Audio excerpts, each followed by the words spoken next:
नमस्कार मंडळी, कसे आहे तुम्ही? आम्ही तर मजेत आहे. या जेवण करायला. सोनूश बाप्पाला खूप भूक लागली होती. आता दुपारा बसून बसून वावरामध्ये दमून गेले होते ते.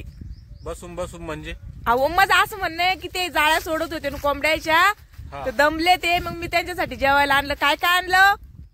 हरभऱ्याची भाजी आहे सुक्की, हा घुगऱ्या आहे हरभऱ्याच्या, हा मिरच्या आहे तळेल, बोर आहे गावरान, शिळी ज्वारीची भाकर आणि चपाती. हा आता दुपार झाली. ही रातची भाकर आहे ज्वारीची उरेल.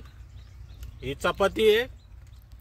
ही काय याची भाजी आहे? मग काकूची इथून आणली मी ती. काय कळूच नाही राहिलं, भेंडवणी वाटतं. हा कशीच तरी भाजी आहे.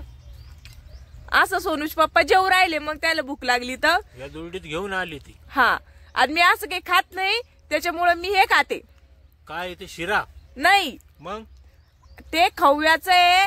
खवा आणला होता माझ्या सासूनी, म्हणे बर्फी कर आपल्याला. अहो ती बर्फीच नाही झाली, ते वेगळंच काहीतरी बनलं. पण मग आता खायचं असं पेड्यासारखं. जत्रात पेडा भेटत नाही का तो? मी तर राजूरचा पेडा म्हणूनच खाऊ राहिले बाई. कंदी पेडा हा तसा बनला तो खाव्याचा. माय मावशीच्या गावाहून आणलं होतं. माय मायानं खावा. मग बी कोणी लागतं ते. माझ्या मावस सासूच्या गावाहून आणलं होतं. त्या म्हणे न्या म्हणे शिवकन्याला. तर मग आणला ओरिजिनल खावा ते 250 रुपये.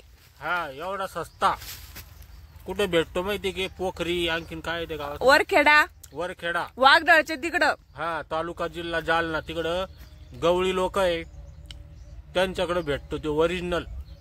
तुम्ही माग बातम्या ऐकल्या असेल टीव्हीवर वगैरे, सणासुदीच्या टायमाला डुप्लिकेट येतो बाजारात. नाही डुप्लिकेट नाही, ओरिजिनल आहे. सोनू तो पण राहिला छान केलं मम्मी.